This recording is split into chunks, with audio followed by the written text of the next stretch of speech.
I'm Piper Collins, and I'm 29 years old. Last Tuesday morning, my future mother-in-law looked me straight in the eye over breakfast and said, "Your salary of $8,500 from today on will be directed to our account, dear." My fiancé Logan sat there like a statue. She wasn't done. "Don't even try to argue. It's this, or there will be no wedding." I should have seen it coming. Where are you watching from today? Drop your location in the comments below and hit that like and subscribe button if you've ever felt completely blindsided by someone you trusted. You'll definitely want to stick around for what happened next. Let me take you back 18 months to when this nightmare began. I was attending our quarterly executive dinner at Summit Financial Solutions, where I'd worked my way up to Director of Strategic Development over 6 grueling years. The restaurant was one of those places where the lighting costs more than most people's rent, and everyone speaks in hushed tones about market projections. That's when I first noticed Logan Bradford. Tall, confident, wearing a navy suit that probably cost more than my monthly car payment. He was sitting across the room with Robert Bradford Sr., one of our major shareholders. I knew Mr. Bradford professionally. Sharp mind, fair businessman, someone I respected. But this younger man with him? Complete mystery. "That's his son," my colleague Jennifer whispered, following my gaze. "Daddy's grooming him to take over the family investments." I watched Logan throughout dinner, noting how he listened intently to his father, took careful notes, asked thoughtful questions. There was something appealing about his earnestness, the way he seemed genuinely interested in understanding every aspect of the business rather than just coasting on family connections. After the formal dinner ended, I was surprised when he approached me at the bar. "Excuse me, aren't you Piper Collins? Dad's mentioned your department several times. Says you're one of the sharpest minds in the company." The compliment caught me off guard. "Your father is very kind. You're Logan, right? How are you finding the finance world?" "Honestly?" He smiled, and I noticed how it reached his eyes. "Intimidating as hell, but fascinating. Dad wants me to understand every moving part before I inherit any real responsibility." We talked for 2 hours. Logan was surprisingly easy to converse with, curious about my work, funny in an understated way, and refreshingly honest about his privileged position. When he asked if I'd like to have dinner sometime, I said yes, without hesitation. Our first real date was at a cozy Italian place downtown. Logan arrived exactly on time, held doors, asked about my day with genuine interest. Over wine and pasta, he told me about his business degree, his father's expectations, his own uncertainty about whether he was cut out for high finance. "Sometimes I feel like I'm playing dress-up," he admitted, "like everyone's waiting for me to prove I deserve to be here." I found his vulnerability attractive. Here was someone who could have anything handed to him, but actually wanted to earn it. "The fact that you're worried about proving yourself suggests you probably will," I told him. That first evening stretched until the restaurant politely suggested we might want to settle our check. As Logan walked me to my car, he said, "I hope this isn't presumptuous, but I'd really like to see you again." "I'd like that too," I replied. The kiss goodnight was gentle, tentative, sweet. Over the following months, Logan and I fell into an easy rhythm. Dinner dates twice a week, weekend brunches, occasional evening events related to my work or his father's business interests. He was attentive without being clingy, ambitious without being ruthless, wealthy without being ostentatious. More importantly, he seemed to genuinely admire my independence. When I worked late, he'd bring dinner to my office. When I stressed about presentations, he'd listen patiently as I practiced my talking points. When colleagues made subtle digs about my blue-collar background, Logan defended me without making a scene. "You've worked for everything you have," he told me one evening as we walked through downtown. "That's incredibly attractive." 6 months in, I met the Bradford family officially. Robert Sr. welcomed me warmly, clearly approving of his son's choice. "Piper's department has increased our portfolio efficiency by 18% this year," he told Logan proudly. Smart money follows smart people. Margaret Bradford, Logan's mother, was more reserved. Polite, well-dressed, the kind of woman who could make you feel underdressed in designer clothes. She asked careful questions about my background, my education, my family. Nothing overtly rude, but I sensed evaluation in every exchange. Logan's previous relationships were with girls from our social circle, she mentioned casually during one family dinner. It's interesting to see him explore different perspectives. The comment stung, but Logan squeezed my hand under the table reassuringly. Still, I couldn't shake the feeling that Margaret saw me as a temporary diversion rather than a serious girlfriend. When Logan talked excitedly about my latest project success, she'd nod politely before redirecting conversation to family, friends, or social obligations. But Robert Sr.'s approval seemed genuine, and Logan's affection felt real. I convinced myself that maternal protectiveness was natural, that Margaret just needed time to warm up to me. Besides, Logan was supporting me in ways I'd never experienced before. When I mentioned wanting to pursue additional certifications, he encouraged me enthusiastically. When I doubted my readiness for greater responsibility at work, he reminded me of my achievements. "You're going places, Piper," he'd say, "and I want to be there to watch you succeed." For the first time in my adult life, I felt like someone was truly in my corner, someone who saw my potential and wanted to help me reach it. What could possibly go wrong? 8 months into our relationship, Logan started talking about our future together. Not in vague someday terms, but with specific plans and timelines. "I want to be established in the company before we get serious about marriage," he'd say over dinner. "I want to deserve you." The comment always made me smile. Here was this man from a wealthy family, heir to significant financial holdings, worried about deserving me, a woman who'd grown up in middle-class suburbia and worked 2 jobs through college. "You already deserve me," I'd tell him. "The question is whether I deserve you." "Piper," he'd say seriously, "you're the smartest, most driven person I know. My father sees it. My colleagues see it. I just hope my mother comes around." Margaret's coolness toward me had become more pronounced over time, though she maintained perfect politeness. At family gatherings, she'd seat me strategically away from Logan during dinner, engage other guests in conversations that naturally excluded me, or make subtle references to suitable matches for her son. "Logan's always been drawn to accomplished women," she'd say to family friends in my presence. Though, of course, there's a difference between professional competence and true sophistication. The barbs were expertly crafted, just ambiguous enough that calling them out would seem petty. Logan either didn't notice or chose to ignore them, which frustrated me, but didn't alarm me. His support remained constant. In fact, Logan had become my biggest cheerleader at work. When I mentioned struggling with a particularly complex client portfolio, he'd offer insights from his business school training. When I prepared for challenging presentations, he'd help me anticipate questions. When office politics threatened to undermine my projects, he'd strategize with me about navigation techniques. "You should be running that place," he'd tell me regularly. "Your ideas are brilliant, your execution is flawless. They're lucky to have you." His confidence in me was intoxicating. For someone who'd always had to prove herself professionally, having a partner who recognized my abilities without qualification felt revolutionary. That's why Logan's announcement about applying for a position at Summit Financial caught me completely off guard. "Dad thinks it's time I get hands-on experience in the company," he explained over dinner at our favorite restaurant. "And there's an opening in the strategic development department." I nearly choked on my wine. "Strategic development? That's my department, Logan." "I know," he said quickly. "That's actually part of why Dad suggested it. He says working with you would be the best possible training. You could mentor me, help me understand the day-to-day operations." The idea made me deeply uncomfortable. Dating the son of a major shareholder was one thing. Plenty of companies had similar situations. But working directly with him?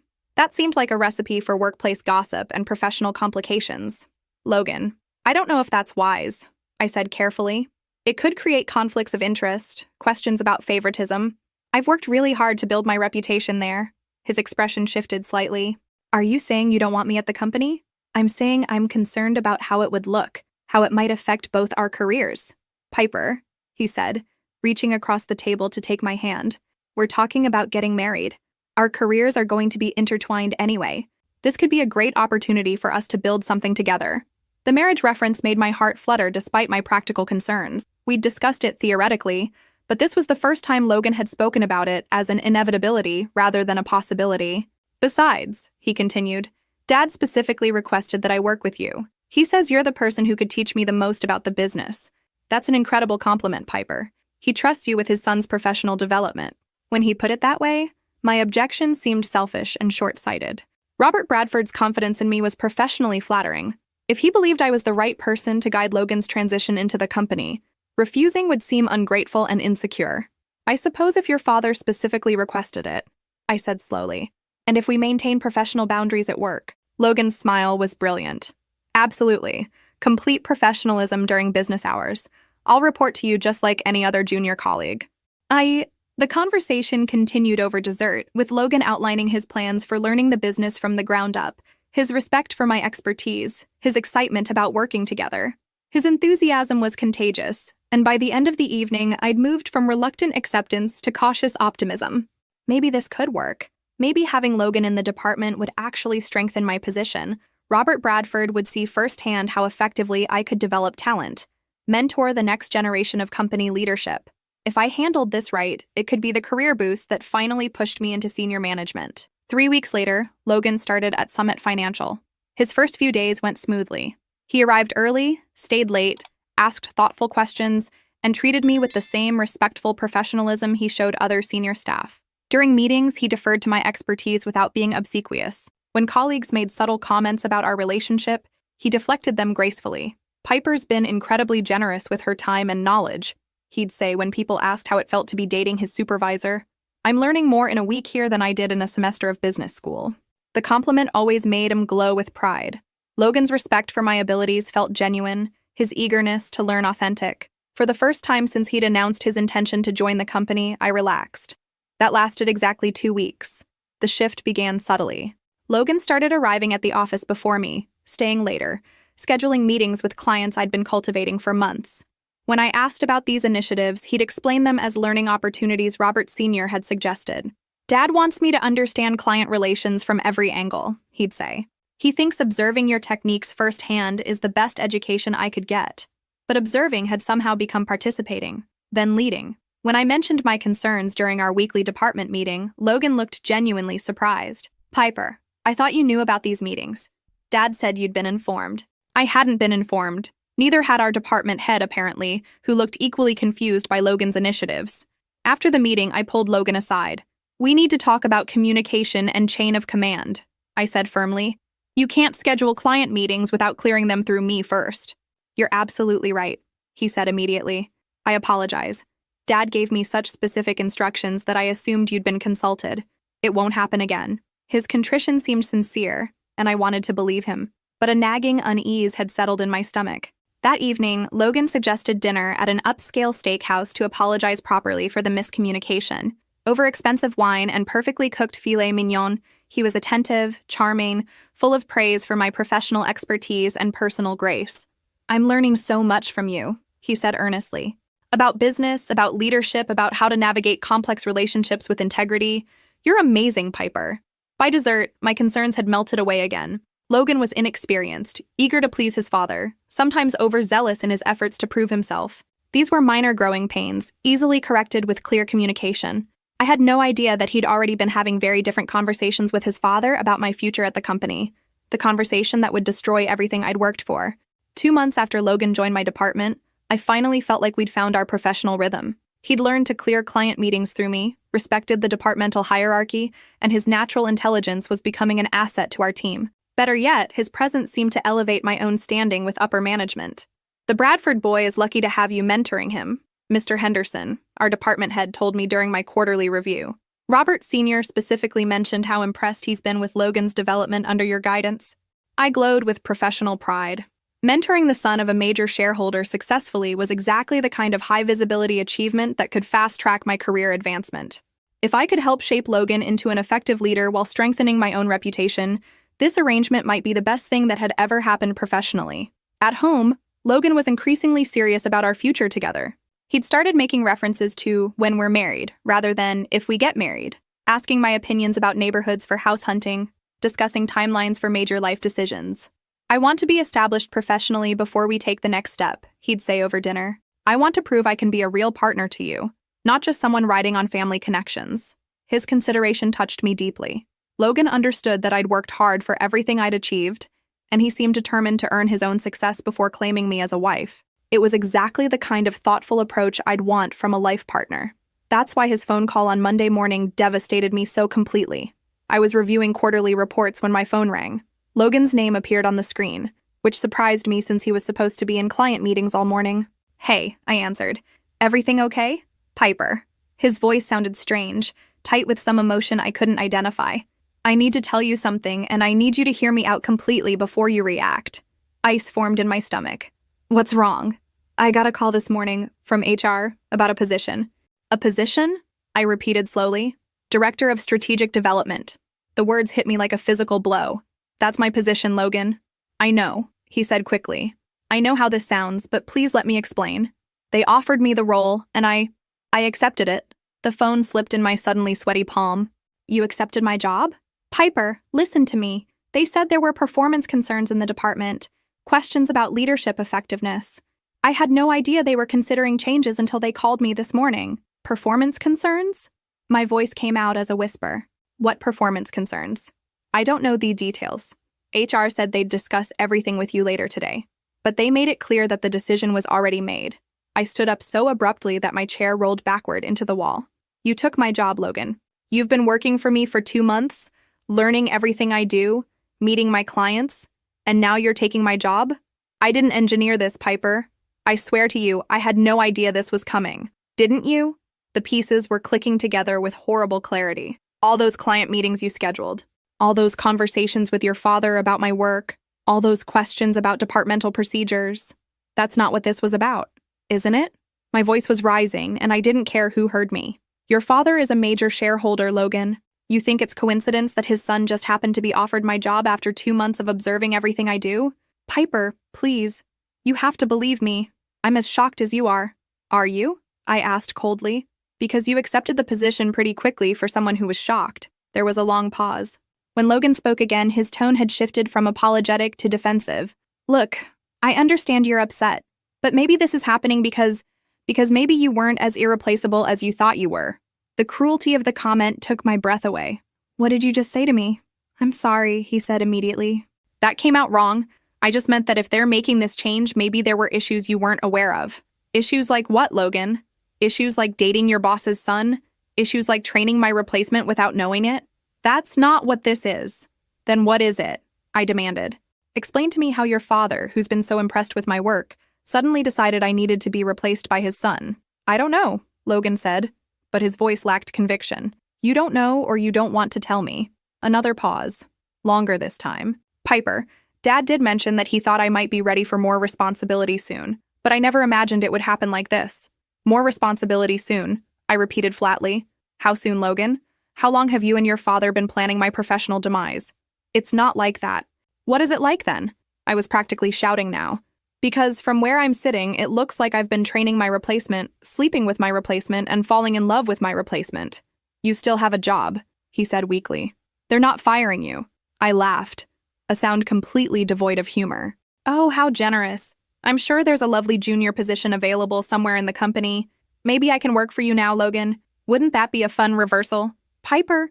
No, I interrupted. Don't say my name. Don't apologize. Don't pretend this is some cosmic coincidence that just happened to benefit you at my expense. I love you, he said desperately. This doesn't change anything between us. This changes everything between us.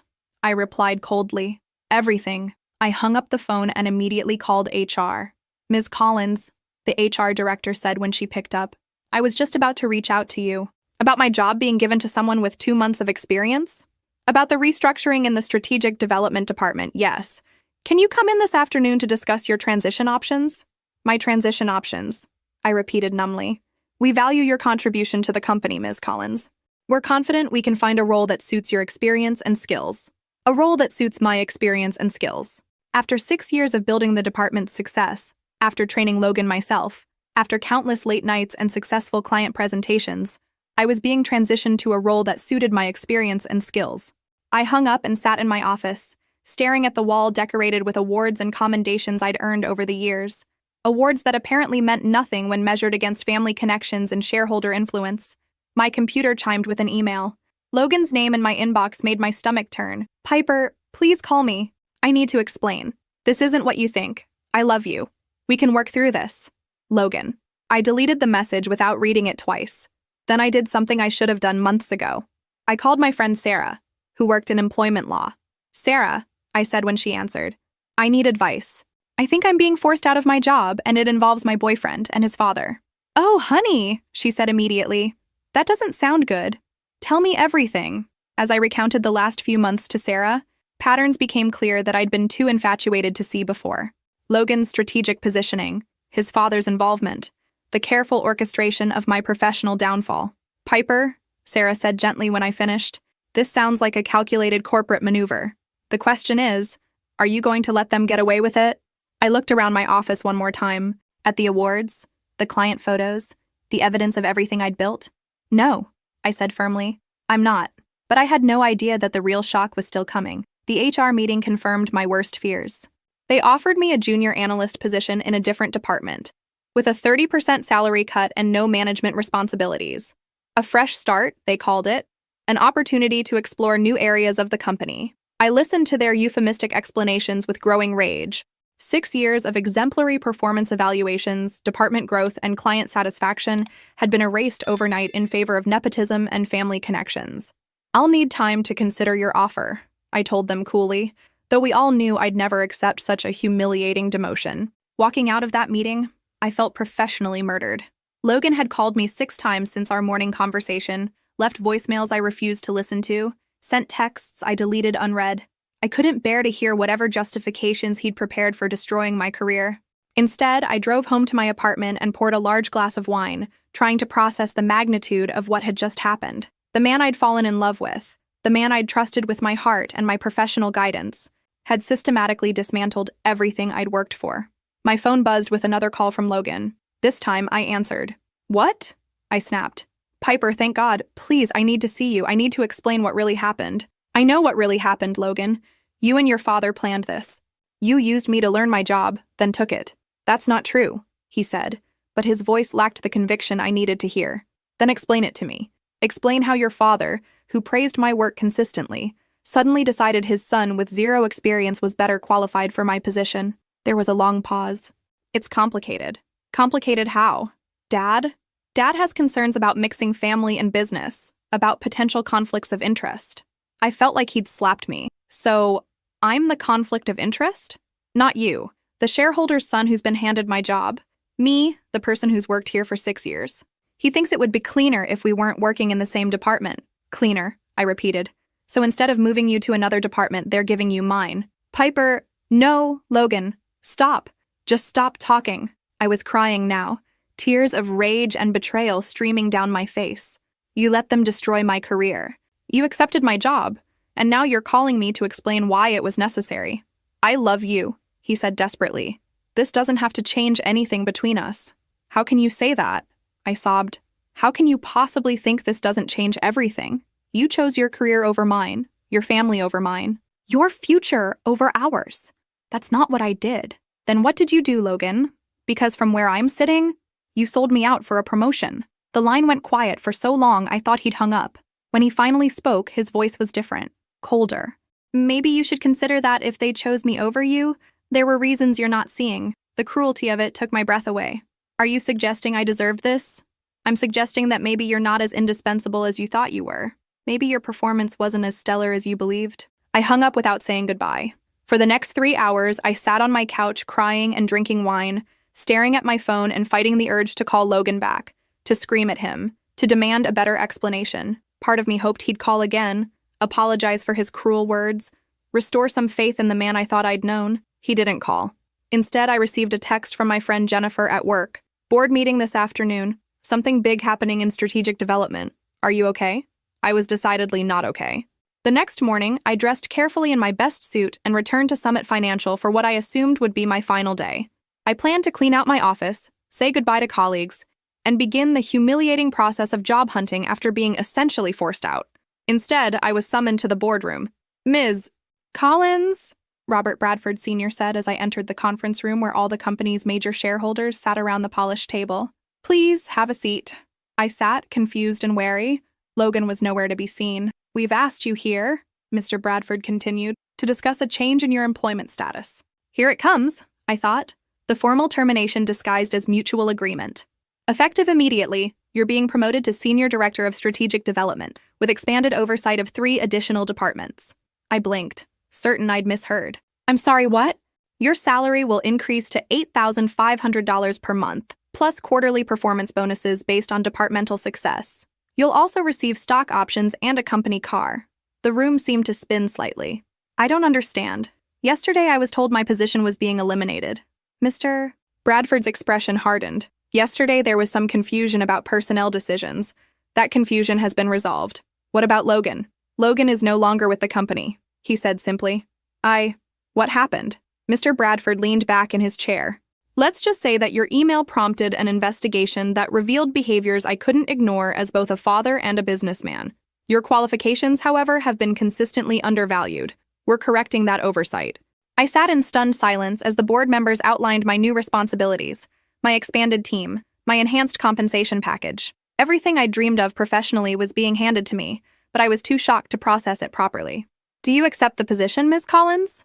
Mr. Bradford asked finally. Yes, I said automatically. Yes, of course. Excellent.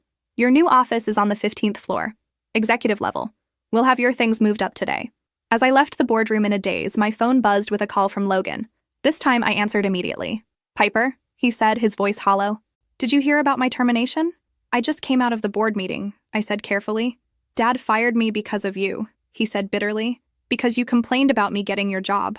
Logan, I never complained to your father. I haven't spoken to him since this started. Someone did. Someone convinced him that I was unqualified, that you deserved the promotion instead. Maybe he realized it was true. This is all your fault, he said, his voice rising. I lost my job because of you. You lost your job because you accepted a position you weren't qualified for, I replied evenly. I lost mine because your family decided to play games with my career. Now I'm getting it back, with interest. I hope you're happy, he said coldly. I am, I lied, because despite the professional victory, despite the vindication, I was heartbroken. The man I'd loved had revealed himself to be someone I didn't recognize. Piper, Logan said, his voice suddenly desperate again. I'm sorry. I'm so sorry. I love you. We can get through this. Let me take you to dinner tonight. Let me explain everything. I looked around at my old office, soon to be packed up and moved to the executive floor. At the career I'd almost lost and had now recovered in spectacular fashion. Okay, I said softly. Dinner tonight. Really? Really? Because despite everything, part of me still hoped we could salvage something from the wreckage. Part of me still believed the man I'd fallen in love with was real, buried somewhere beneath the corporate manipulation and family pressure. Part of me thought love might be enough to overcome betrayal. I was wrong about that too. But dinner would lead to something I never expected. Something that would change everything again. Dinner that night was at Marcel's, the French restaurant where Logan had first told me he loved me 6 months earlier. He'd chosen the location deliberately, I realized, an attempt to recreate the intimacy and trust of happier times. Logan was waiting when I arrived, looking haggard in a way I'd never seen before. His usually perfect hair was disheveled, his shirt wrinkled, his confident posture replaced by nervous energy. Piper, he stood as I approached the table. Thank you for coming. I wasn't sure you would. I sat across from him, studying his face for signs of the man I'd fallen in love with. I almost didn't. I need you to know how sorry I am, he said immediately. About everything. About the job situation.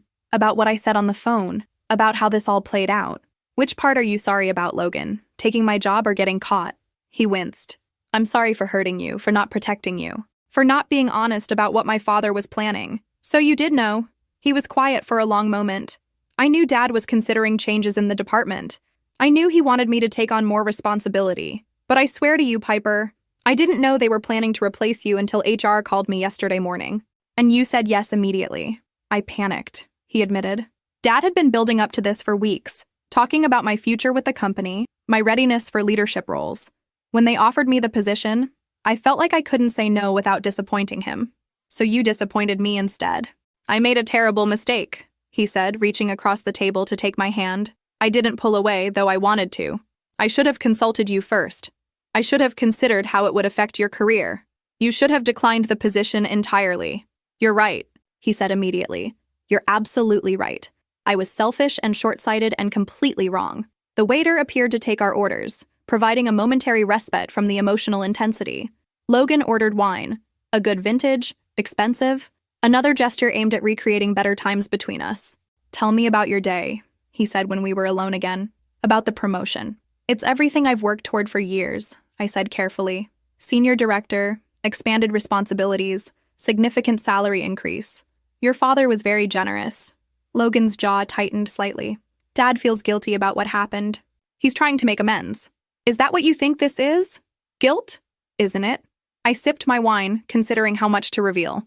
Your father told the board that your qualifications for leadership had been overestimated, that mine had been consistently undervalued. He said that in front of everyone? Yes. Logan stared into his wine glass. He destroyed my reputation to save yours. Maybe he told the truth to correct a mistake. Maybe, Logan said, but his voice was bitter. Our appetizers arrived, providing another brief interruption. Logan barely touched his food while I found myself surprisingly hungry. The stress of the last 48 hours had left me emotionally drained, but oddly clear-headed. Piper, Logan said finally, I know I have a lot of work to do to earn back your trust. I know I hurt you in ways that might be unforgivable, but I love you. I want to marry you. I want us to build a life together. The proposal hung in the air between us like a question mark. Are you asking me to marry you? I said softly. I'm asking you to give me a chance to prove that what happened was a mistake, not a revelation about who I am. I studied his face, looking for signs of sincerity or manipulation. Logan seemed genuinely remorseful, genuinely frightened of losing me. But then again, he'd seemed genuine about many things that had turned out to be calculated. If we were to move forward, I said carefully, things would have to be different. Anything, he said immediately. Whatever you need. Complete honesty. About your family, about business, about everything. Done. And boundaries with your parents regarding our relationship. Absolutely. And time. I need time to trust you again, Logan. I can't just pretend this didn't happen. I understand. The waiter returned to clear our plates and offer dessert. Logan declined for both of us, apparently eager to continue our conversation. Piper, he said, pulling a small velvet box from his jacket pocket. I bought this 3 weeks ago. Before any of this happened, I was planning to propose at the end of the month, after I'd proven myself at the company. My heart stopped. The ring box sat on the white tablecloth between us like a small blue bomb. I know the timing is terrible, he continued. I know you need time to trust me again, but I want you to know that my feelings for you, my intentions toward you, were real before this mess happened, and they're real now. Logan, you don't have to answer tonight. Just know that I'm serious about us, about making this right. He opened the box. The ring was stunning. A classic solitaire setting with a flawless diamond that caught the restaurant's soft lighting perfectly. Elegant, tasteful, exactly what I would have chosen for myself. It's beautiful, I whispered. Like you, he said simply. Piper Collins, will you marry me? The question I'd been hoping to hear for months had finally arrived, but under circumstances I'd never imagined. The man I loved was asking me to marry him on the same day he'd lost his job because of professional betrayal that had nearly destroyed my career. Logan, I said slowly, I need to think about this. I need time to process everything that's happened. Of course, he said quickly. Take all the time you need. I'll wait. And a need to understand your family's role in all of this. The truth about what your father was planning, what your mother thinks about me, what kind of pressure you were under. I'll tell you everything, he promised. Every conversation, every consideration, every moment I should have handled differently. I reached out and closed the ring box gently. Then ask me again in a month. If you can be completely honest about what happened, if you can show me that this was truly a mistake rather than a pattern, if you can prove that you'll choose us over family pressure, ask me again. 1 month, he said solemnly. I can do that. Good, I said, standing. Because Logan, I do love you. Despite everything that's happened, I do love you. But love isn't enough if I can't trust you to protect what we're building together. He stood as well, pulling out his wallet to pay for dinner. I'll earn back your trust, Piper. I promise you that. As we walked to our cars, Logan asked quietly, Can I call you tomorrow? Yes, I said. But Logan, no games, no manipulation, no family pressure, just honesty. Just honesty, he agreed. I drove home that night with my emotions in chaos. The ring had been perfect, his proposal genuine, his remorse seemingly authentic. But trust, once broken, would take time to rebuild. What I didn't know was that Margaret Bradford had very different plans for our relationship's future. Plans that would reveal themselves on what should have been the happiest morning of my life. 3 weeks after Logan's proposal, I finally said yes. Not because the month was up, but because he'd kept every promise he made that night at Marcel's. He'd called every day without being pushy, shared detailed explanations about his father's business plans and his own uncertainties. And most importantly, he'd shown me text messages from his mother that revealed exactly how she felt about our relationship. She thinks I'm settling, he told me one evening as we walked through Central Park. She actually used that word, said I was settling for someone beneath my station. The honesty stung, but it also explained a lot about Margaret's cold behavior toward me. At least now I knew where I stood. And how did you respond to that? I asked. I told her that if she couldn't accept the woman I love, she wouldn't have much access to our future children. The threat was more aggressive than I'd expected from Logan, who usually tried to keep peace with his parents. You said that to your mother? I said exactly that. Piper, you're going to be my wife. My family needs to understand that respecting you isn't optional. It was the first time Logan had used the word wife with such certainty, and it made my heart race. Despite everything we'd been through, I wanted to believe in our future together. So when he proposed again, properly this time, on a Saturday evening at the Botanical Gardens where we'd had our 3rd date, I said yes without hesitation. The ring fit perfectly. Logan's joy was infectious, his relief obvious. As he spun me around in the garden gazebo, I allowed myself to believe that we'd weathered the worst storm our relationship would face. I was spectacularly wrong about that. The engagement announcement in the society pages generated exactly the response I'd expected from his family. Robert Sr. called to congratulate us warmly and offered to host an engagement party. Logan's sister sent a thoughtful card. His extended family members reached out with genuine excitement. Margaret's response was notably absent. "She'll come around," Logan assured me when I mentioned his mother's silence. "She just needs time to adjust to the idea. Or she needs to accept that her son is an adult who can make his own decisions," I replied. "That too," he grinned. "But you know how mothers can be about their precious sons." Planning the wedding became a delicate dance between my vision for our special day and the Bradford family expectations. Margaret finally emerged from her sulk to insert herself into every decision, from venue selection to catering choices to guest list approval. "The Bradford family has certain traditions," she explained during our first official wedding planning meeting at her home. "Standards that must be maintained." I bit my tongue and smiled politely as she outlined her requirements. A formal church ceremony, a reception at the country club, an orchestra rather than a DJ, specific floral arrangements that complemented the Bradford family colors. "Of course we'll pay for everything," she added, as if this generosity justified her controlling behavior. "We insist on giving Logan and his bride the wedding they deserve." The wedding they deserve. Not the wedding we want, but the wedding that meets Bradford family standards. "That's very generous," I said carefully, though Logan and I would like some input into the details. Margaret's smile didn't reach her eyes. "Naturally, dear. Though I do hope you'll trust my experience with these matters.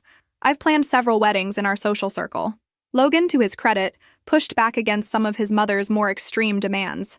When she insisted on a guest list of 300 people, mostly Bradford family friends and business associates, he negotiated it down to 150. "Piper has family and friends too," he told his mother firmly. "This is our wedding, not a Bradford family networking event." Still, the final guest list was heavily weighted toward people I'd never met, and the venue, the most exclusive country club in the city, felt more like Margaret's second wedding than mine.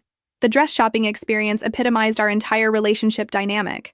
Margaret had made appointments at 3 boutiques she'd selected, all featuring the type of traditional, conservative gowns she thought appropriate for a Bradford family bride. "Something classic," she told the consultant at our first appointment. "Elegant.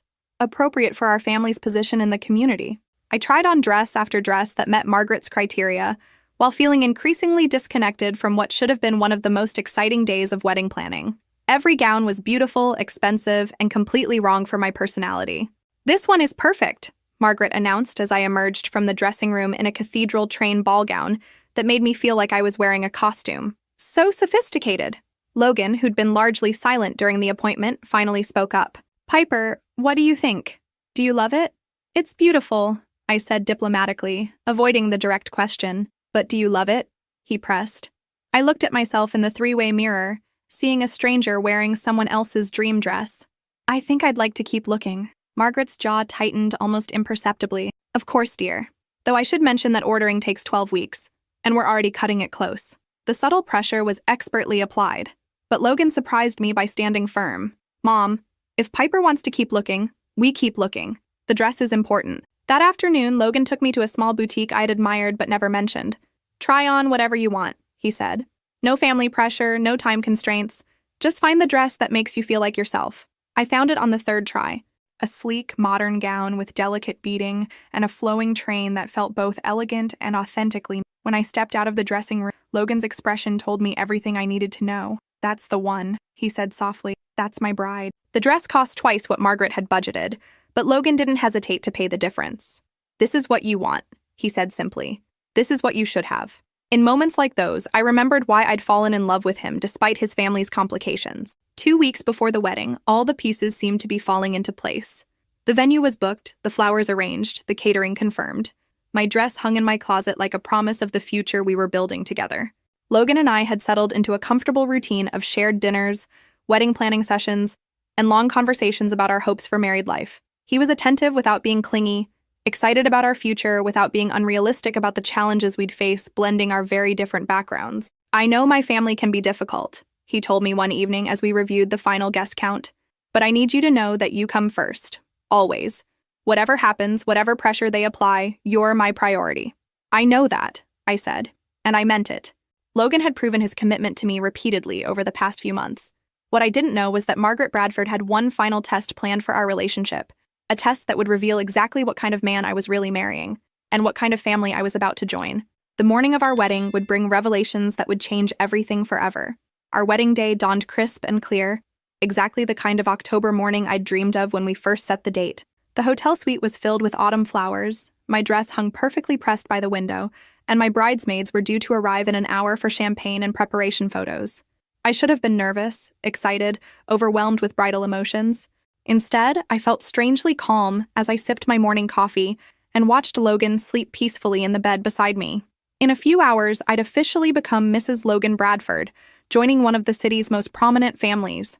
The thought should have thrilled me. Instead, it felt surreal. Logan stirred as sunlight crept across the bed. "Good morning, Mrs. Bradford-to-be," he said sleepily, pulling me closer. "Good morning, Mr. Bradford," I replied, letting him kiss my neck softly. "Are you ready for this?" he asked, fully awake now. "Are you?" I countered. "I've been ready since our second date," he said confidently. "Though I have to admit I'm nervous about the ceremony. All those people watching, all those expectations." "Your mother's expectations," I corrected gently. "Everyone's expectations," he said, "but especially yours. I want today to be perfect for you, Piper." His sincerity touched me, as it always did. Whatever flaws Logan had, whatever family complications we'd navigate, his love for me felt genuine. A knock at the door interrupted our morning intimacy. "Room service," a voice called. "I didn't order anything," I said, confused. Logan shrugged. "Maybe Mom sent something. You know how she likes to handle details." He wrapped a robe around himself and opened the door to admit a hotel staff member with an elaborate breakfast service. Fresh fruit, pastries, champagne, orange juice, and coffee arranged beautifully on a rolling cart. "Compliments of the Bradford family," the server announced. "With best wishes for your wedding day." As the server left, Logan started arranging plates. "See, Mom's trying to be thoughtful." I was reaching for a piece of fruit when another knock came at the door. This time, Logan looked through the peephole before opening it. "Mom," he said, stepping aside to let Margaret Bradford enter our suite. She was already fully dressed and perfectly composed at 8 in the morning, wearing an elegant navy dress that probably cost more than most people's monthly rent. Her hair was styled, her makeup flawless, her smile bright and artificial. "Good morning, darlings," she said, air-kissing Logan before turning to me. "Piper, you look lovely, though you might want to start getting ready soon. The photographers will be here before you know it." "I have plenty of time," I said politely. "Would you like some coffee?" "That's sweet of you to offer, but I actually came to discuss something important with both of you." She sat at the small table near the window, gesturing for Logan and me to join her. Something in her tone made my stomach tighten with unease. "What did you want to discuss, Mom?" Logan asked, settling into the chair across from her. Margaret smiled, that practiced smile I'd grown to distrust. "Just some practical matters, really. Nothing dramatic." She opened her purse and withdrew a folder of documents. "I've been working with our accountant on some financial arrangements for after the wedding." "Financial arrangements?" I asked. "Well, yes, dear. When you marry into the Bradford family, certain practical considerations become relevant." Logan frowned. "Mom, we've already discussed the prenup. Piper and I both signed it." "This isn't about the prenup, darling. This is about household management." She spread several papers across the table between us. Bank account statements, investment documents, household budget projections. "As you know, Piper, our family takes financial responsibility very seriously.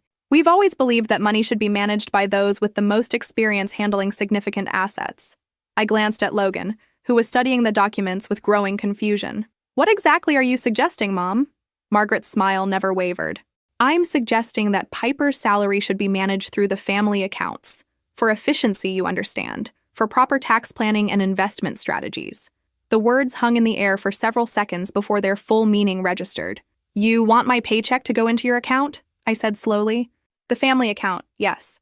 Logan's trust fund, your salary, the various investment returns, all managed together for maximum benefit. My salary that I earn at my job," I clarified. "Of course, dear. Your impressive salary of $8,500 per month, plus bonuses. It's quite remarkable, really, what you've achieved professionally." The praise felt like poison wrapped in sugar. Logan shifted uncomfortably. "Mom, I'm not sure Piper and I have discussed anything like this." "Well, that's why I'm bringing it up now," Margaret said brightly. "Better to establish these arrangements clearly from the beginning." I looked directly at her, my voice carefully level. "Mrs. Bradford, Are you saying that my paycheck should go directly into an account controlled by your family? Controlled by Logan, primarily. Though Robert and I would naturally provide guidance on investment decisions and tax strategies, we have so much more experience with significant money management. The insult was expertly crafted and delivered with a smile. And what would I have access to for my personal expenses? I asked. An allowance, naturally. A generous allowance for clothing, personal items, entertainment, whatever a young woman might need. An allowance from my own earnings. I turned to Logan, waiting for him to object, to defend me, to explain to his mother why her proposal was completely unacceptable. He said nothing. Logan? I prompted softly. He was staring at the documents, his jaw tight with tension. This is a lot to process, Mom. Maybe we should discuss this after the honeymoon. Oh, but we need to establish the account arrangements before you leave for Italy, Margaret said smoothly. The bank requires advance notice for significant direct deposit changes. Still, Logan said nothing definitive. No rejection of his mother's outrageous demand, no defense of my financial independence, no protection of my dignity. Margaret continued as if his silence was agreement.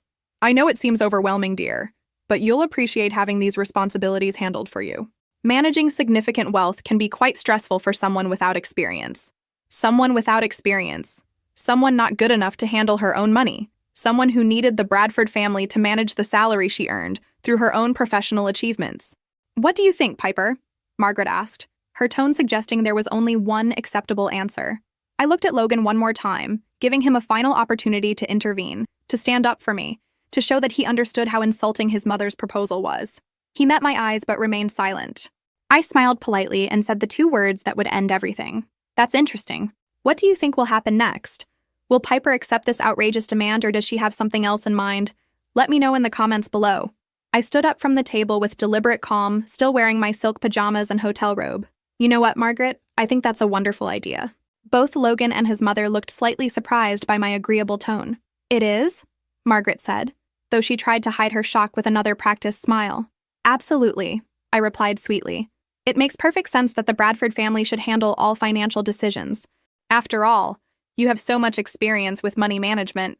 Well, yes, Margaret said, clearly pleased. I'm so glad you understand the practical benefits.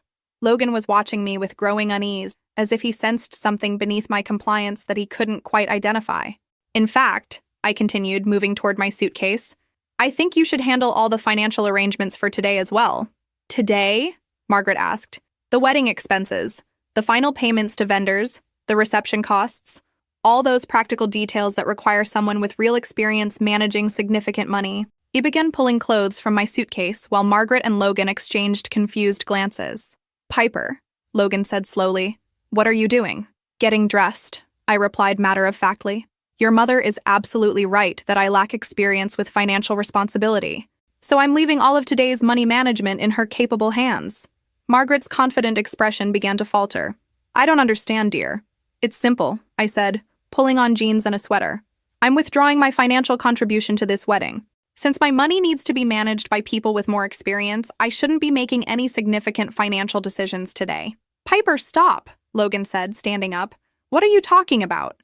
I turned to face them both, my voice still pleasantly calm. I'm talking about the $50,000 I've contributed to this wedding, Logan. The dress, the flowers, the photography, the music, the honeymoon deposits, all paid for with my inexperienced, poorly managed salary. The color drained from Margaret's face. Since I clearly can't be trusted with financial decisions, I continued, I'm sure your family can handle the vendor payments scheduled for this morning.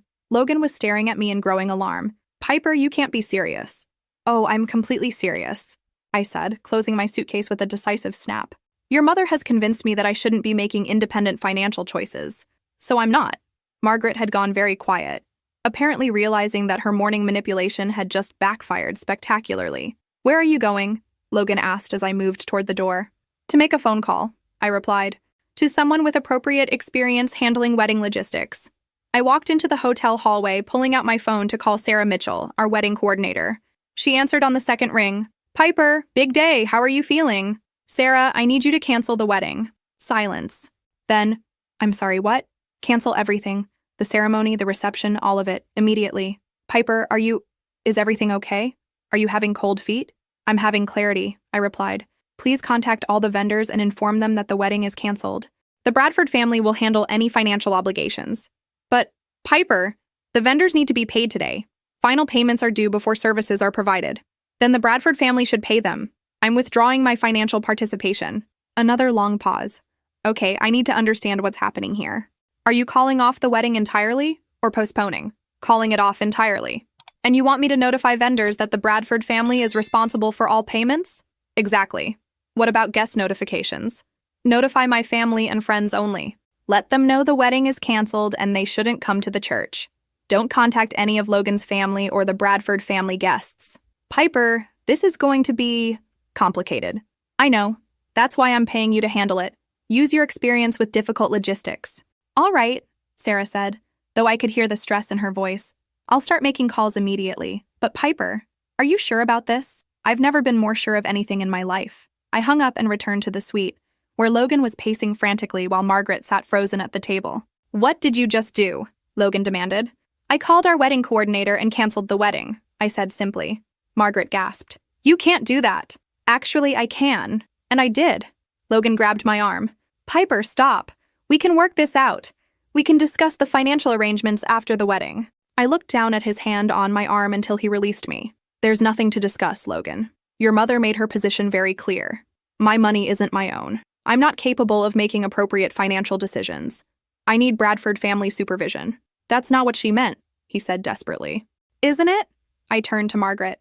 Did I misunderstand your proposal, Margaret? Were you not suggesting that my salary should go into accounts you control? Margaret opened her mouth, but no words came out. I see, I continued, so I understood perfectly, which means I'm making the most responsible financial decision possible, removing myself from any situation where my poor money management might cause problems. Logan was staring at me in shock. This is insane, Piper. You're destroying our wedding because of a misunderstanding about bank accounts? I'm protecting the Bradford family from my financial incompetence, I replied. Your mother was very concerned about my lack of experience with significant money management. This eliminates that problem entirely. I picked up my purse and moved toward the door. Where are you going? Logan asked again. Home. To pack my things and move out of our apartment. Piper, wait, Margaret said suddenly, her voice desperate. Perhaps we can discuss alternative arrangements. I turned back to her with a polite smile. Oh no, Margaret. You were absolutely right the first time. I shouldn't be trusted with major financial decisions, like wedding expenses, or mortgage payments, or any shared household costs. You're being ridiculous, Logan said angrily. Am I? Your mother just told me I'm too inexperienced to handle my own paycheck. She's probably right about other financial responsibilities too. I opened the door to leave, then turned back one final time. Oh, and Logan, you might want to call the church and the country club. Explain to them that the Bradford family will handle all the final payments since the bride is too financially irresponsible to be trusted with money management. Margaret made a strangled sound. Enjoy your wedding day, I added pleasantly, and walked out. As the elevator doors closed, I heard Logan shouting my name down the hallway. I didn't look back. The hotel lobby was bustling with weekend activity as I crossed to the front desk to settle my bill. The irony wasn't lost on me. Even in the act of leaving my wedding, I was making responsible financial decisions. Checking out early, Miss Collins? The desk clerk asked with professional courtesy. Change of plans, I replied simply. As I waited for my receipt, my phone started buzzing with increasingly frantic calls from Logan. I declined each one, watching the screen light up and fade repeatedly. After the sixth call, I powered it off entirely. The drive home to Logan's downtown apartment, our apartment, I corrected myself bitterly, gave me time to process what had just happened. In the space of 30 minutes, I'd gone from nervous bride to single woman, all because of Margaret Bradford's breathtaking arrogance. But it wasn't really about the money, was it? It was about respect, about autonomy, about Logan's complete failure to defend me when his mother attempted to reduce me to a financial dependent. His silence had been the most telling moment of our entire relationship. I packed methodically, taking only my personal belongings and leaving behind anything Logan had purchased for our shared life. The engagement ring went on the kitchen counter with a brief note. No longer needed. P. My phone, when I finally turned it back on, showed 23 missed calls and 37 text messages. Logan, Margaret, Robert Sr., even Logan's sister trying to reach me. I deleted them all without reading. The only call I returned was to my best friend Jennifer. Piper? I just got the strangest call from your wedding coordinator saying the ceremony is canceled. Please tell me this is some kind of prank. It's not a prank, Jen. I called off the wedding this morning. What happened? Are you okay? I gave her the abbreviated version while I finished packing my clothes. By the time I reached the part about Margaret's financial proposal, Jennifer was making increasingly outraged sounds. She wanted your paycheck deposited into their account, like you're some kind of employee instead of her son's wife? Essentially, yes. And Logan said nothing? Logan said nothing. Oh, honey, I'm so sorry, but also, good for you. That's completely insane. It gets better, I said, folding my professional wardrobe carefully. All the vendor payments are due today. Final payments before services. Guess who's been covering those costs? Oh no. Oh yes. The Bradford family is about to discover that their son's unemployed ex-fiancé was financing their elaborate society wedding. How much are we talking about? $50,000 in final payments due today, not counting the deposits I've already made that are non-refundable. Jennifer whistled low. That's going to be an expensive morning for the Bradford family. That's going to be an educational morning for the Bradford family, I corrected. By noon, I'd moved my essentials into an extended stay hotel room and begun the process of finding a permanent apartment. My phone continued buzzing with calls I refused to answer, but I did read the text messages that started arriving around 2 o'clock. Logan. The wedding coordinator says you canceled all vendor contracts and listed the Bradford family as responsible for payments. This is insane, Piper. Call me. Then, the florist is demanding $20,000 before they'll deliver. The caterer wants $15,000. This is punishment, not a solution. Finally, my family doesn't have $50,000 in liquid cash available on a Saturday afternoon. You're destroying people's livelihoods over a misunderstanding. That last message made me laugh out loud.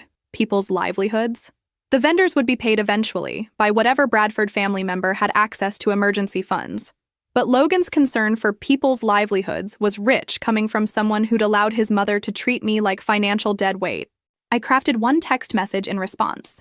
Your mother was concerned about my financial management skills. I'm removing myself from all financial decisions involving your family. This eliminates the problem she identified. The replies came immediately. This is not what she meant, and you know it. You're being vindictive. We can fix this if you'll just talk to me.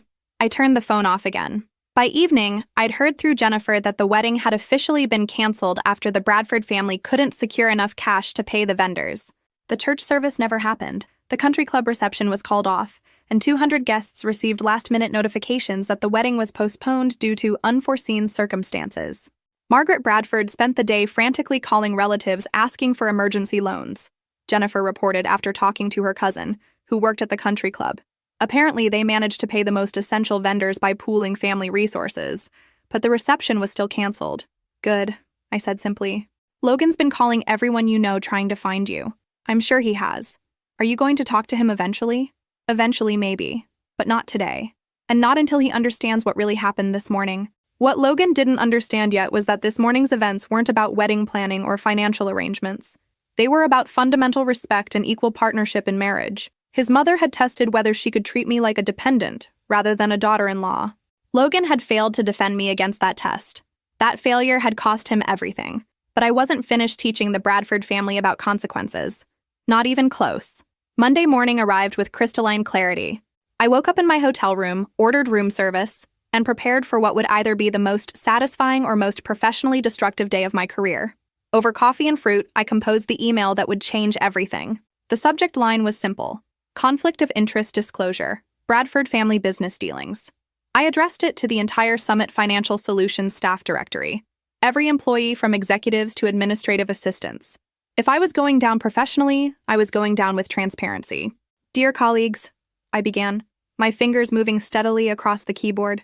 I am writing to inform you of significant conflicts of interest that have come to light regarding my personal relationship with Logan Bradford and his family's business interests with our company. As you know, Logan Bradford was recently hired into my department despite having no relevant experience, based solely on his father's position as a major shareholder. What you may not know is that this hiring was part of a coordinated effort to eventually replace me as Director of Strategic Development. I have discovered that Robert Bradford Sr. and his son Logan engaged in systematic deception regarding Logan's qualifications and intentions. Logan was never a genuine employee seeking to learn the business. He was a plant, gathering intelligence about my methods, my client relationships, and my departmental operations for the sole purpose of taking over my role. This became clear when Logan accepted my position after working under my supervision for only 2 months. When I raised concerns about this obvious nepotism, Logan stated that if the company chose him over me, there must be reasons I wasn't seeing, essentially implying that my performance was deficient. What makes this particularly egregious is that Logan and I were engaged to be married during this entire period. He used our intimate relationship to gather professional intelligence while planning to undermine my career. This represents a profound breach of professional ethics and personal trust. Furthermore, I have reason to believe that Robert Bradford Sr. has been sharing confidential client information and strategic plans with his son, who had no authorized access to such materials. This represents a serious breach of fiduciary duty to our clients and potentially exposes the company to liability. I am providing this disclosure because I believe our clients and colleagues deserve to know about the unethical business practices being conducted by the Bradford family through their association with our company. Logan Bradford's termination last week was justified not only by his lack of qualifications, but by his fundamental dishonesty about his intentions and methods. I encourage anyone who observed questionable behavior or inappropriate sharing of confidential information to document these incidents for potential review by our compliance department. Sincerely, Piper Collins, Senior Director of Strategic Development. I read through the email 3 times, checking for accuracy and tone. Every statement was factual. Every implication was justified by evidence. Every consequence was earned. Then I hit send. The response was immediate and overwhelming. Within minutes, my work email was flooded with replies. Colleagues expressing shock. Support staff sharing their own observations about Logan's inappropriate access to confidential materials. Department heads asking for clarification about specific incidents. Jennifer called within the hour. "Piper, what have you done?" "I've disclosed a conflict of interest," I said calmly. "Exactly what company policy requires when personal relationships intersect with business operations. You've declared war on the Bradford family. I've exposed the truth about their business practices. Robert Bradford Sr. is a major shareholder. He could have you fired. He already tried to have me fired. Remember? That's how this whole mess started." My phone buzzed with a call from an unknown number. When I answered, Robert Bradford Sr.'s voice was cold as winter. "Ms. Collins, I think we need to have a conversation." "Do we?" I replied pleasantly. "You've made some very serious accusations in your email to the company staff. I've disclosed factual information about conflicts of interest involving your family.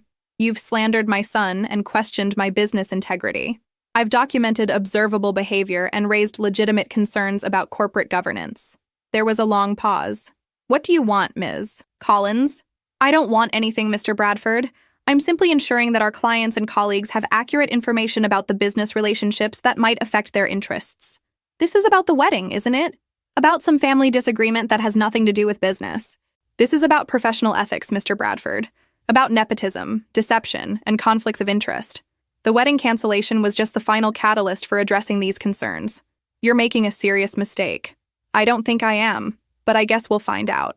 After I hung up, I sat quietly for several minutes, considering what I'd just set in motion. The email couldn't be retracted. The consequences couldn't be controlled. I just challenged one of the most powerful families in the city's financial community. I felt remarkably peaceful about it. By afternoon, the email had spread beyond Summit Financial. Someone had forwarded it to contacts at other investment firms, and by evening, the story was circulating through the entire industry. Logan finally reached me around 6 o'clock, his voice shaking with rage. "What the hell have you done, Piper? I've reported your family's unethical business practices to our colleagues. You've destroyed my reputation over a personal grudge. I've disclosed accurate information about professional misconduct. Your reputation destroyed itself. This is because of Mom's comment about financial management. You're destroying my career over hurt feelings. This is because you used our relationship to gather intelligence for sabotaging my career. Your mother's comment was just the final insult. Nobody will hire me now. You realize that, right? This email will follow me everywhere in the industry." "Good," I said simply. "Maybe other women won't have to experience what I did. I loved you, Piper. I wanted to marry you. You loved having access to my professional knowledge and client relationships. You wanted to marry someone you could control financially and professionally. That's not true, isn't it? When your mother demanded control of my paycheck, you said nothing. When she implied I was too incompetent to manage my own money, you said nothing. When she treated me like a dependent rather than an equal partner, you said nothing. I was trying to keep peace. You were showing me exactly who you'd choose when forced to pick between your family and your wife. I'm grateful you clarified that before we signed marriage documents." The conversation ended with Logan threatening legal action for defamation. I welcomed him to try. Every word in my email was true, and I had documentation to prove it. The industry response to my email exceeded even my expectations. By Wednesday morning, Summit Financial's compliance department had received dozens of calls from clients requesting information about the Bradford family's access to their accounts and strategic planning. I was called into an emergency board meeting that afternoon. "Ms. Collins, the chairman began, his expression carefully neutral. Your recent communication to staff has created significant concern among our client base. I understand that, I replied calmly. Conflict of interest disclosures often raise legitimate questions. Some board members feel that your email was inappropriate given Mr. Bradford Sr.'s position with our company. Some board members are probably concerned about liability exposure if these conflict issues aren't properly addressed. The chairman's slight smile suggested I'd guessed correctly. Indeed. Which is why we need to understand exactly what evidence you have to support your statements. For the next 2 hours, I presented a comprehensive case. Logan's premature access to confidential client files, his unauthorized attendance at strategic planning meetings, his father's inappropriate sharing of board-level information, the coordinated effort to undermine my position through deceptive hiring practices. I had documentation for everything: emails, meeting notes, witness statements from colleagues who'd observed inappropriate information sharing. This is quite thorough, one board member observed. Professional misconduct should be thoroughly documented, I replied. The board deliberated for another hour before calling me back into the room. Ms. Collins, based on your evidence and our preliminary investigation, we're taking several immediate actions. I waited. First, Logan Bradford's termination is being upgraded from standard dismissal to termination for cause, with no severance or benefits continuation. Second, Robert Bradford Sr. is being removed from his position on our board of directors, and his shareholder voting rights are being suspended pending a full compliance review. Third, we're conducting a comprehensive audit of all client accounts that had any contact with Logan Bradford during his employment here. The room was silent as the implications sank in. Furthermore, the chairman continued, your promotion to executive director is being accelerated with immediate implementation of enhanced compensation and equity participation. I blinked, stunned. I'm sorry, what? Your handling of this situation demonstrates exactly the kind of integrity and attention to detail we need in senior leadership. You've protected our clients' interests at considerable personal cost. We're also establishing new policies for family member hiring and access to confidential information, based on the weaknesses you've identified in our current procedures. As I left the boardroom, I felt a strange mixture of vindication and disbelief. In the space of a week, I'd gone from canceled bride to the youngest executive director in Summit Financial's history. My phone buzzed with a text from Jennifer. Emergency drinks needed. Meet me at Morrison's at 6. By the time I reached the bar, word had already spread through the industry grapevine. Jennifer was waiting with 2 martinis and a grin. You magnificent, terrifying woman, she said as I sat down. Do you realize what you've just accomplished? I've reported unethical behavior to the appropriate authorities. You've taken down one of the most connected families in the city's financial sector. Robert Bradford Sr. built his reputation over 30 years, and you've destroyed it in a week. I've exposed behavior that was already destroying it. I just made it visible. And Logan? What about Logan? Word is that he's unemployable now.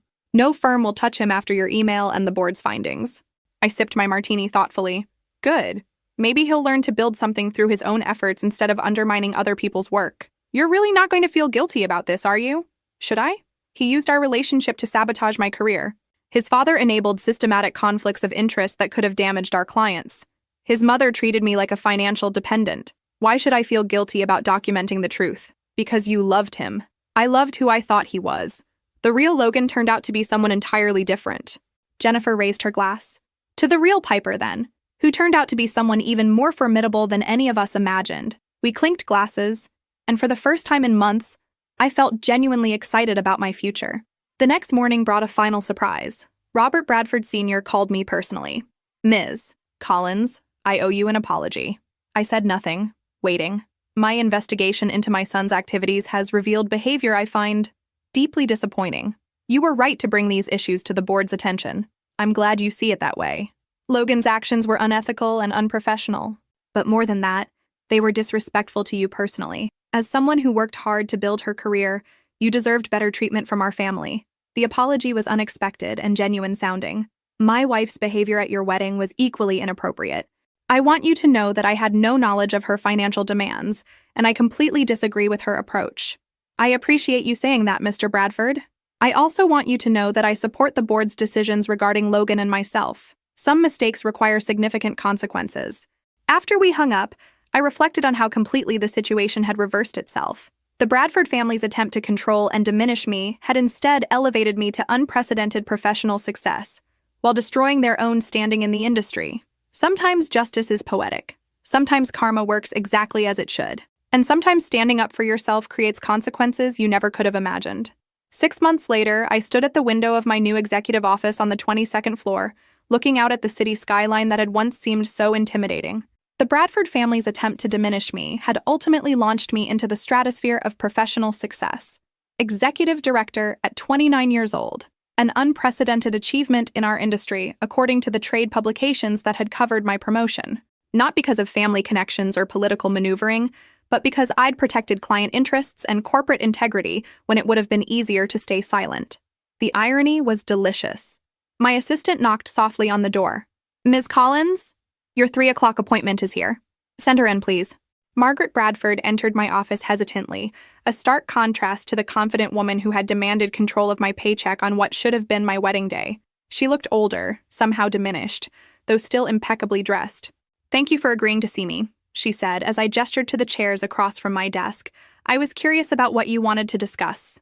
She sat carefully, placing her purse in her lap like a shield. "I wanted to apologize. For my behavior, for my assumptions, for the way I treated you. I appreciate that. I also wanted to ask, Logan is struggling. Really struggling. No firm will hire him. His reputation is..." She paused, searching for words. "Is there anything you might do to help rehabilitate his professional standing?" I studied her face, looking for signs of the arrogance that had characterized every previous interaction. Instead, I saw genuine desperation. "Mrs. Bradford, what exactly are you asking me to do?" "Perhaps a letter to industry contacts, explaining that Logan's behavior was an aberration, that he's learned from his mistakes and deserves a second chance. A letter vouching for someone who used our intimate relationship to undermine my career?" She flinched. "I know how it sounds, but he's my son, Miss Collins, and he's not the same person he was. This experience has changed him. I hope it has. Will you consider it, please?" I leaned back in my executive chair, considering my response carefully. "Mrs. Bradford, 6 months ago you sat in my hotel room and told me I wasn't competent to manage my own paycheck. You demanded that my salary, money I earned through my own professional achievements, be deposited into accounts controlled by your family." She nodded, tears forming in her eyes. "Your son sat there and said nothing while you treated me like a financial dependent. Then, when I refused to accept that treatment, he took my job and told me that maybe I wasn't as irreplaceable as I thought. He regrets that deeply. I'm sure he does." Regret is a natural consequence of facing accountability for harmful behavior. Margaret was crying now, quietly, but genuinely. "Here's what I'll do," I said finally. "Logan can make an appointment to see me. Not you advocating for him, not his father interceding on his behalf, but Logan himself. If he can demonstrate genuine understanding of why his behavior was wrong, if he can show real accountability for the harm he caused, I'll consider writing a letter." "Really? But understand that my letter will be completely honest. It will acknowledge his professional abilities while also documenting his ethical failures. Whether that helps or hurts his job prospects will depend on how potential employers weigh competence against character." Margaret nodded gratefully. "Thank you. That's more than we deserve." "Mrs. Bradford," I said as she stood to leave, "can I ask you something?" "Of course." "When you demanded control of my paycheck, what did you really think would happen? Did you honestly believe I would accept being treated like a child with an allowance?" She was quiet for a long moment. "I thought you would understand that joining our family meant accepting our way of doing things. I thought you would prioritize Logan's happiness over your own independence. And now? Now I realize that independence was exactly what made you worthy of my son, and I destroyed it because I was threatened by your strength." It was the most honest thing Margaret Bradford had ever said to me. "Your son didn't lose a compliant wife, Mrs. Bradford. He lost a strong partner. That's a much greater loss." After she left, I returned to the window, reflecting on how completely my life had transformed. The woman who had tried to reduce me to financial dependence was now pleading for my mercy. The man who had betrayed my trust was now professionally ruined by his own choices. The family that had treated me as inferior was now acknowledging my power. I thought about Logan occasionally, whether he was truly learning from his mistakes or simply resenting the consequences. Whether he understood that love without respect's just possession in disguise, whether he would ever become the man I thought I was marrying. But mostly, I thought about the future I was building, the clients who trusted my judgment, the colleagues who respected my leadership, the industry recognition I'd earned through integrity and competence. My phone buzzed with a text from my latest romantic interest, David, a colleague from another firm who was brilliant, kind, and most importantly, secure enough to celebrate my success rather than feel threatened by it. "Dinner tonight? I made reservations at that new place you mentioned." I smiled, typing back my acceptance. Sometimes the best revenge is living well. Sometimes the greatest victory is discovering that you were stronger than anyone realized, including yourself. Sometimes losing everything you thought you wanted leads you to everything you actually needed. I had Logan Bradford's betrayal to thank for that revelation. If this story resonated with you, make sure to like and subscribe for more stories about finding your strength when people underestimate you. Remember that your worth isn't determined by those who fail to see it, and sometimes the most painful rejections lead to the most spectacular transformations. The Bradford family learned that lesson the hard way, but they learned it, and that perhaps was justice enough.